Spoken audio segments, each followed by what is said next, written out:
Hi, I'm Ron Shaich. I am the founder, the chairman, and chief executive officer of Panera Bread.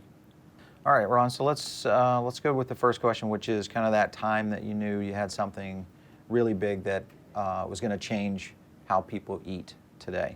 Yeah, Paul, it was less. May I refer to you by Paul? As Sure. I thought we were going to do this. I mean, Sure. Yep. in terms of, yeah. Okay. So to be clear, it wasn't so much I knew I had a thing. It was that I understood very early in the 90s that there was a niche in the marketplace that actually wanted something different than fast food. These were folks that walked into fast food units and essentially didn't feel good about eating there, held their noses. And these were folks that wanted higher quality food. They wanted to be served in environments that engaged them. And they wanted to be served by people that they felt some connection with. In some, they wanted food that they felt respected them and that helped them essentially to feel good about themselves and their relationship with that experience. Great. And so this was for us, I mean, I think when you asked me the question, when did you first get it? I essentially played in this world, in this paradigm in the 80s with Au Bon Pain. And Au Bon Pain was probably one of the very first concepts, if not among the first, to do at scale real food served in environments that work for people. And in Au Bon Pain's experience, we were in urban settings, and in the early 80s, the option was fine dining or fast food. And Au Bon Pain was serving white-collar folk really food that they felt good about. And it was smoked turkey and boursin, it was roast beef and brie. It was a different kind of food. And that experience helped me to understand that there was a real market, a real niche for a higher self-esteem experience, an experience that changed the currency. The prevailing currency by the time the 90s had turned around, and we were talking fast food, the currencies were essentially lots of food for not a lot of money, and that was the way it exchanged. We began to see there was a growing niche, and you could see it and feel it, of folks that wanted higher quality food. They wanted to be served by people they respected. They wanted to be in environments that engaged them. They ultimately wanted something that made them feel better about their experience of being there. And Panera was formed from a vision of appealing to them.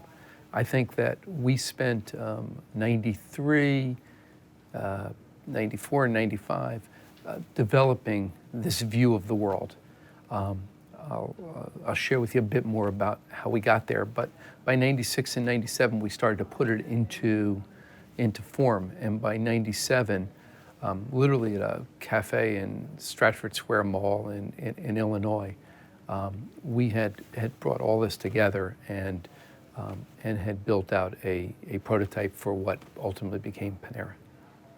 In the early 90s, it was already clear to us that something was happening. And my whole modus operandi, the way we tend to do things here, is we tend to see things, feel things, begin to go out, observe. And in the early 90s, we spent a number of years running around the country trying to make sense of what we saw emerging in the consumer marketplace. And it led to a conclusion there was a powerful phenomena playing out that I call a drive for specialness, decommodification. And frankly, what I look for as a leader, as a CEO, is to try to figure out where the world is coming from and where it's going. By that I mean, what are the deeper trends? Not what is the noise, but what is the deeper signal? And what I began to conclude in 93 and 94 was there was a phenomenon, this phenomenon called decommodification or drive for specialness. Essentially, post-World War II, every product was local, every single product. Between 1950 and 1990, the mantra in corporate America was dominate your category, be number 1, 2, or 3, or get the heck out. What that led to is huge consolidation in every major consumer category. You can take soft drinks. When I grew up in the 50s and 60s, soft drinks were in New Jersey. There was a local soft drink manufacturer. By 1990, Pepsi and Coke had 92% market share. You can take beer, Anheuser-Busch and Miller. When I grew up in the 50s and 60s, there was a local beer brewer. By 1990, Anheuser-Busch and Miller had 90% plus market share. You can take coffee. You can look at coffee. You can see that at one time, again, in New Jersey where I grew up, it was Hills. By the 1990s, it was Folgers and Maxwell House, General Foods and P&G. And you saw this in every major consumer category. What we began to see in the early 90s is a trend, a deep trend. And that trend was a reaction to this commodification of America, and in fact, the world. Every Route 1 was the same, every mall was the same, and we had these large brands that controlled everything. Their competitive context was advertising dollars, distribution of shelf space.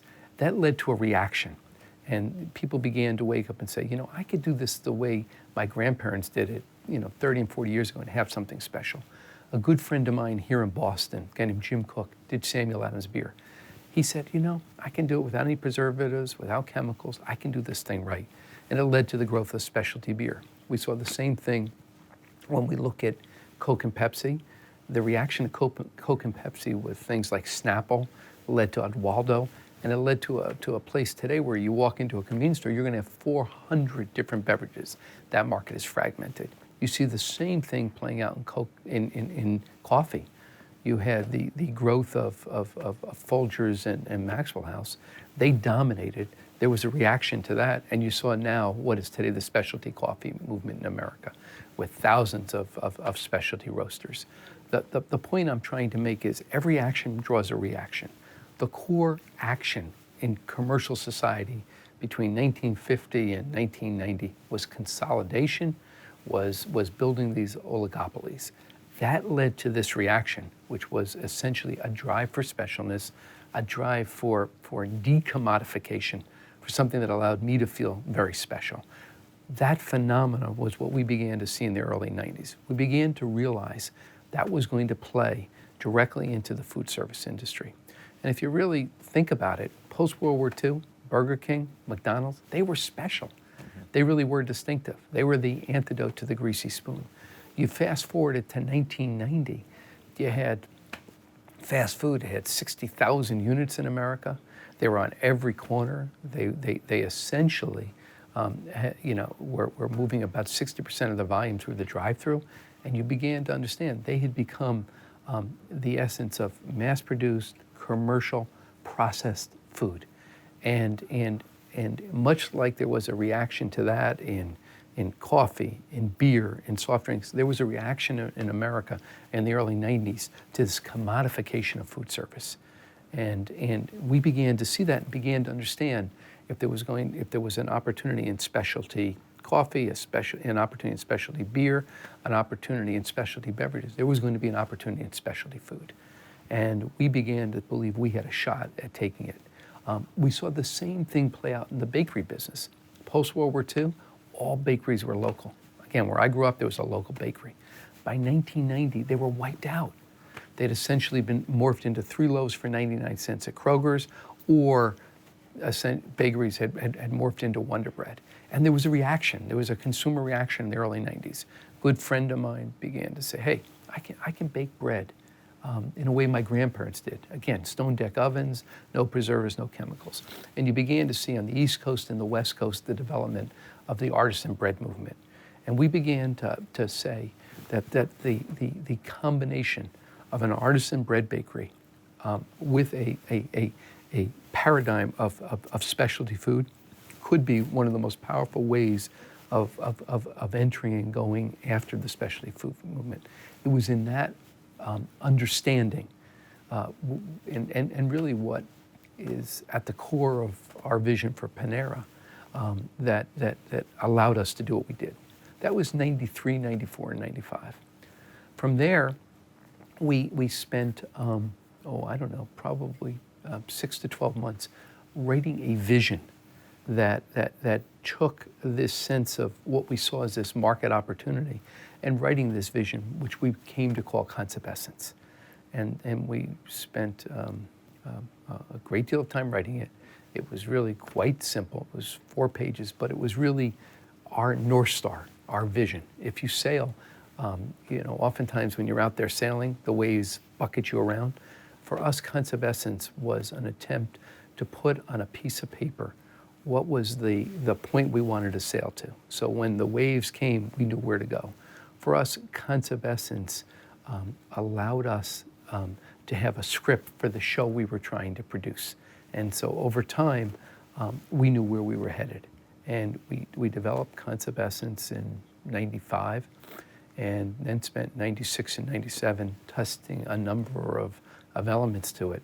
In 1997, we actually brought it to bear in a place called Stratford Square in Illinois, and that was really the first of the modern Paneras. That direction. Do you not consider Starbucks in fast casual? Well, there's an argument about that. It's of course today, yes, I think, and I have always believed that they're a fast casual I concept. completely believe it. I mean, ultimately, right? Yeah. But I believe fast casual is a paradigm, Sure. an approach. It is not a Well, much like fast food was. Fast Yeah. food was the same thing. It's an intellectual framework. Yeah. And what I'm often, I don't know if you're on camera, but I'm happy to say it. No, that's fine. Are we on camera? Are you shooting? We're Yeah. filming. Okay. So I mean, quite often people say to me, do you compete with Chipotle? Do you compete with Starbucks? Do you compete with Payway? And the answer to that is what we all share is a paradigm or a view of how to approach the market. Right. And that approach is one that starts with understanding that we really are going to compete by offering higher quality food. Yeah. We're going to compete by offering an experience that really truly engages people. And we're going to do so with a higher level of team member who actually feels some connection to their work, isn't simply an extension of the cash register. Right. And ultimately, through that interaction, are going to provide a higher self-esteem experience to the guest. The reality is that there has been, for the last 20 years, there continues to be an ever-growing market of consumers who want really quality and are willing to pay a little bit more for that. Yeah. And so when people say to me, do we compete with Chipotle? There are days I go to Chipotle. Do we compete with Payway? There are days I go to Payway. And the reality is Panera brings this paradigm to the soup, salad, and sandwich category. Chipotle brings this paradigm to their Mexican grill burrito movement. Starbucks brings it to essentially to adult beverages in many ways. Yeah. And so we all come from a shared paradigm. That's what fast casual is. And we manifest it in a range of different alternatives that meet different consumer needs. The reality is that from at least our view, when a consumer wakes up and goes to work and it's about 11 a.m. and they say to themselves, okay, what am I in the mood for today? That's the first question they ask. And they say, okay, am I in the mood for Mexican, Italian? Am I in the mood for Asian? Am I in the mood for soup, salad, and sandwich? That's question one. The second question the consumer then asks is, who's the best within my physical domain or my price limit? And if you're in Midtown Manhattan, the physical domain may be a block. If you're in Des Moines, Iowa, it may be 2 or 3 miles. Who's the best alternative for that kind of food that I want today? And what is it that I lust?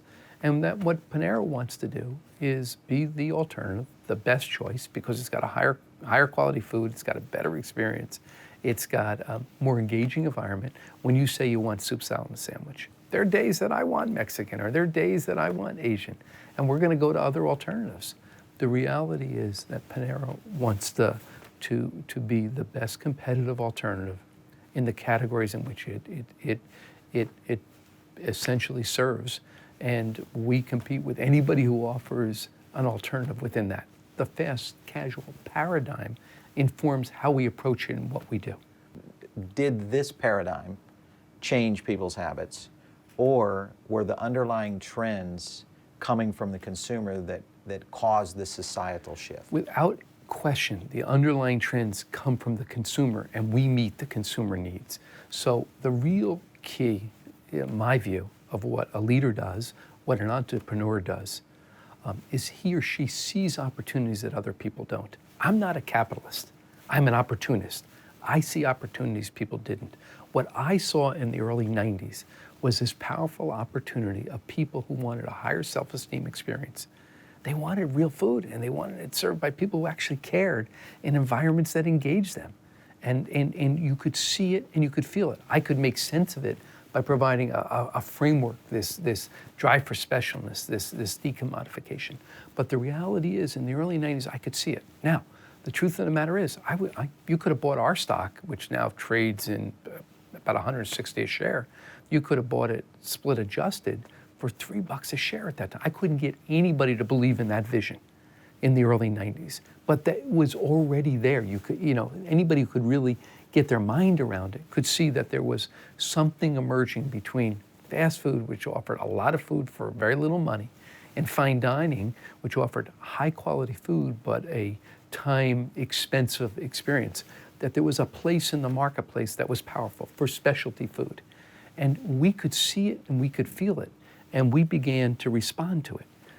And that was where Panera was formed. I will also say this, the job of a leader, my job as a CEO, is not to read yesterday's market research. My job is to figure out where the world is going and make sure that we're there when the world arrives. Anything we do in Panera with 80,000 employees takes me years, many years. So we had this understanding in the early 90s. We began to put language around it by 94 and 95. And we actually took 18 months to bring it to prototype and to bring it to fruition in 95, 96, and 97. It's clear that you cannot create a market. What happens is you can understand and see things in a different way, understand how the consumer is responding, then respond to it. The reality is that this is a market that's been expanding and growing for the last 20 years. And it's happened because this consumer in this country has been educated, has begun to understand the differences in food. Things like Food Network have come along. Our consumers, driven today by our millennials, are far more sophisticated consumers. They have far more discretion. And in that kind of world, in that kind of environment, guys like Panera, guys that come from this kind of paradigm, can only do better. The next one, and you even answered this one as a consumer, what do you look for when you eat out, which is right there. You were basically building a brand to satisfy your own desires around, greater Well, it helped me. quality I food. didn't come from market research. I came from an understanding of this niche. I have to share with you something, and I'll tell you a little story, and it's something I've been thinking about a great deal. I have a 16-year-old son, and my like a lot of 16-year-olds, let's just say he hasn't been as respectful of his mom and his dad over the last couple months as we would like. And to be honest with you, based on the way he's responded to us, there are times I'd like to take him and throw him out of the house, okay? Truth be told. So why don't I? Why don't I? Because I look around and I look at my friends and I look at other young people I've seen, and I watch and I realize that most young people, even when they're when they're having their moments as Michael is at 16, they grow up to be lovely young people by the time they get to 21, 25, or 30. They actually do. My point in telling you this story is to say, if I simply read the market research, it tells me what people felt yesterday. Our job as leaders, my job as a CEO, and the reason I've had the success I've had is we focus on trying to figure out and look to trends in other industries and use those as an understanding. You didn't have to be a brain scientist to understand if specialty beer was happening, specialty coffee was happening, if specialty beverages were happening, specialty food was going to happen. It was real. And a number of people had tried it, but they had failed. It was real. Somebody was going to break through. Yeah. And for Panera, we began to understand there was no more powerful place to play than soup, salad, and sandwich, and no more powerful context to root that than in specialty bread. So Panera was specialty bread as a context that allowed us to play a specialty food in soup, salad, and sandwich. Yeah. So when you say that, I think it's a really good point in the sense of that, this was, for most really astute entrepreneurs, it was a piece of what seemed very natural. Why would you think that someone like McDonald's didn't really see this and missed it? It's kind of like Microsoft missing the internet, when they first... Well, I think it gets to the role of organizations. Yeah. And I think that most organizations are perfectly built to do what they did yesterday. and they are very efficient in doing it. The problem is the market continues to evolve, and they're not very effective in evolving. And it's why you have disruptive innovation that occurs over and over again. My own view of what happens in a business, and particularly in the restaurant industry, is businesses form and they're driven by people that discover new ways to do things. Basically, to create a restaurant in this fragmented, mature industry requires doing something particularly special, because you got to get people to walk across the street, walk past other competitors to come to you. So you discover something new. That begins to emerge. There's a certain effectiveness that happens. Well, after you get to a certain scale, it gets more complicated. The capital markets get involved. Lots of different partners get involved, and people begin to say, we need to rationalize. We need a little bit of stability. And behind the discoverers come what I call the delivery people. The delivery people begin to make it more efficient. They begin to deal with metrics and numbers and how and that piece. And you have these two different worlds. The world of discovery is the world of what could be. It's the world of seeing into the future and imagining that. The world of delivery is, quite frankly, the world of what did we do yesterday, and let's project it out into the future. It's the world of numbers. It's the world of certainty. Now what ends up happening is that delivery muscle works, and it starts to get more efficient, and people begin to feel more comfortable in it. Ultimately, the discovery muscle is squeezed out by the delivery muscle. And many of our chains in America begin to wake up, and they have a very powerful delivery muscle, and they have no discovery muscle left. And is it any wonder, I was looking at this, right, of the 50 top restaurant brands 30 years ago, half of them are gone. The most powerful thing in the restaurant industry that actually is where value is, and that many restaurant concepts forget, is the greatest risk is losing competitive authority, competitive position. Competitive position in English means having something people want to walk across the street to get to you. If you lose that, you're done. The risk is not labor cost rates. The risk is not proxy. It's not all the things we conventionally talk about risk. The risk is losing enough competitive authority that people want to seek you out. And so what I would suggest is that has happened in any number of large organizations. They take on a certain size and scale. Organizations tend to be very functionally driven. Nobody owns the whole. The discovery muscle over years gets pushed out. The delivery muscle is dominating. And you ultimately find yourself in a place where these organizations are very efficient and not very effective in meeting evolving customer needs. I think it's such a powerful force in our industry. And it happens time and time again. And I think it's also very interesting. If you look around, I think at the top maybe 10 restaurant concepts in this country, at least as measured by even things like market cap or the most admired in the country, Fortune's most admired, you're going to find that at least half of them are still companies run by their founding entrepreneur. Mm-hmm. And the reason is that they tend to bring the voice of discovery and ensure it stays at the table. So I believe my role as a CEO today is essentially to be the discoverer in chief and to ensure that this company keeps its mind's eye in where the world will be in 3 years, 5 years, and 7, and that we're able and ready to deliver against that. So that's the best answer we've had right there on why it's occurred the way it has. Because you've got the biggest market cap restaurant company in the world that's like, we can't figure this out. So what do you feel the restaurant industry needs to do to prepare for the social and technology advancements that are affecting work, lifestyle, all these things? You guys, of course, are doing some stuff with 2.0. Well, first, I'll make a provocative statement. Okay. The world, the restaurant consumer, doesn't want technology in and of itself. It wants solution to problems. So I'll tell you a story. Right? A couple of years ago, I was doing some work on what we've come to call Panera 2.0, which is just technology and higher levels of ops integrity. So I'm doing some work. I go down to Houston. I go to a hotel. I place an online order. I go to that restaurant. I get in a line. Right? It's the same line I would have gotten in anyways. I get to the front of the line, and the manager says, "Oh, you're here for your online order? I'll fire it right now."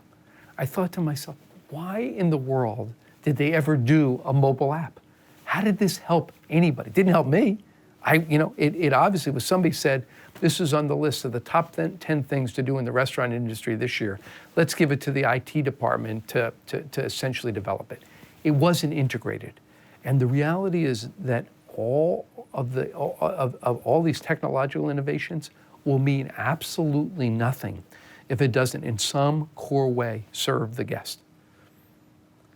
Yeah, and I think you're dead on. I mean, I'm definitely dead on. It's not about the device and the vehicle, it's about the baloney. result. Yeah. And so Panera, I've been at this for 4.5 years in a core way, Yeah.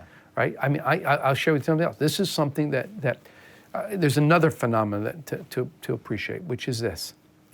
Size and scale make it harder in the restaurant industry. Many people think they're good. They're actually bad. And their size and scale make it harder because at the level of the consumer, which is where everything occurs, what I care about is that restaurant I'm going to is the best alternative within it's a small mini market. Maybe it's a block, maybe it's a mile. The reality is, as you get larger and larger, in a people business, which is what the restaurant industry is, we're not just a fashion business, but we manufacture at the point of sale. We're a consumer business. In this kind of business, size and scale make it tougher because you're in essence not able to bring to bear at the point of sale everything you can when you're a small entrepreneur. Having said that, there's essentially 3 ways size matters, scale matters. 1, in marketing, 2nd, in purchasing, and 3rd, in large-scale projects like technology. So large companies like Panera can take on large projects. Small guys can't. They don't have the ability to basically spread the costs. And so we recognize that technology is a powerful enabler of a differentiated guest experience that other people may not have the opportunity to do, or it's going to cost them a great deal more to do it. So we're prepared to step up and continue to drive a materially improved guest experience because that's the objective that we're always focused on. And it's a way to take advantage of our size and scale. The guys that are going to get hurt by all this are the regionals. Smaller brands trying to overcome what's going to be very expensive to try to achieve. Yeah, or they're going to pay somebody, a great deal of money to do it for them, a Grubhub or a Seamless. Yeah. Panera's kind of been positioned as a food-forward brand, very food-centric. We'd like to think that. Yeah, you've pretty much grown up on it. And a lot of people use you as the A+ model to build a brand after. Your thoughts on why that is so important today? I know you've covered a lot about what the consumer demand is there, but from a flip side, now you're almost 2,000 units. Can you continue to become the food-forward model of the future? Panera, it's quite simple. Panera is no more than one restaurant done nearly 2,000 times in 2,000 cafes. We have to win in every restaurant in which we operate. It's not the size and scale that matters. It's our being a better competitive alternative in each of those restaurants for the consumer solutions that we're actually offering. So the reality is, if we want to continue to prosper and grow, we've got to continue to be a better competitive alternative. That means we've got to continue to genuinely understand what our brand means and how it stands out in the marketplace. We got to understand what categories we're competing in. And then the food that we do within those categories has got to excite guests. If we don't do that, what reason do we have to survive and stay in business? If we don't do that, we're going to end up on the junk heap with any number of brands that have fallen by the wayside. Drive-through. Yes. Vision there. You had a really good statement in the pre-filming there about that you don't build those. It's all based on the community and that whole thing. Talk to us a little bit about that. Well, let me start again and say it this way. Growth is not something I create. Growth is a byproduct. It's a byproduct of having a better competitive alternative.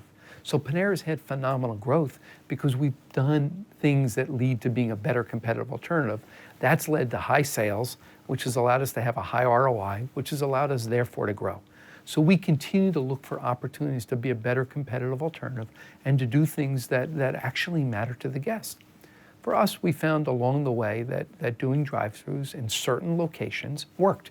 It didn't become the way we did it in every location. I don't think actually that the consumer cares that you're the same everywhere. They care that you're the right thing for what they want at that moment. And we've used drive-thrus in appropriate ways and in appropriate places to help us make sure that we're meeting the needs of guests in every which way we can. Community connection. So that seems to be a cornerstone for a lot of this paradigm of restaurants. A lot of them start connect at this level. Sweetgreen's doing the festival. You've got Cultivate over at Chipotle, Firehouse with their PSF thing, and you guys with Panera Cares. So why is that so important in this, where when you look at the big brands, there's not really any of that going on? Well, I'll let everybody speak for themselves. But again, we're of the community. We're of people. And we look for genuine ways to make a difference back in the communities. And one of the things that we've found, we give $100 million in product and cash away every year. I always felt it was somewhat disconnected. You know, the product went out the back, you know, or we wrote a check. And I was searching for ways in which we could, in our core, put our own bodies on the line. And, you know, we had this idea of essentially doing a community cafe. And when we first started, we thought we'd just do it with baked goods. One of the things that we began to think about is, as you go into so many of these shelters and where people are hungry, you began to feel the pain that basically the clients of those establishments had. And we began to say, you know, what we need to do is not just feed people, we need to elevate people. We need to help them. And we began to say, well, you know, if we're going to do that, we probably want to serve more than baked goods and beverages. And we said, you know, we actually know a place that has a much fuller menu. It's Panera Bread. I said, maybe we'll put the full Panera Bread menu on. Then we said, if we're going to do that, then we'll put our name on the door. And we'll call it Panera Cares. And we said, could we actually pull off a Panera in which there were no set prices? And as an entrepreneur and a business creator, a guy who likes to make things happen, I said, I want to take a shot at this. And it was not anything more than trying to attempt to do one of them. And we attempted to do that first one, and it actually worked. And today we've got any number of them up. We'll serve nearly 1 million people through these cafes. And every one of those people will come in and have a choice how much they want to leave behind. The point I want to try to make is if we as business leaders, we cannot extract from the community what we call profit if we don't make a contribution, right? Profit is a byproduct. It's not the end. I've never focused on profit. What I focused on is making a difference in people's lives. And when we make a difference in people's lives, the way in which our economy and society works is we actually have high sales, and that leads to high ROI, and there's profits and all those things that people want. But if you go after the profit, you're never going to get there. That's a great ending. Thank you. Perfect. All right.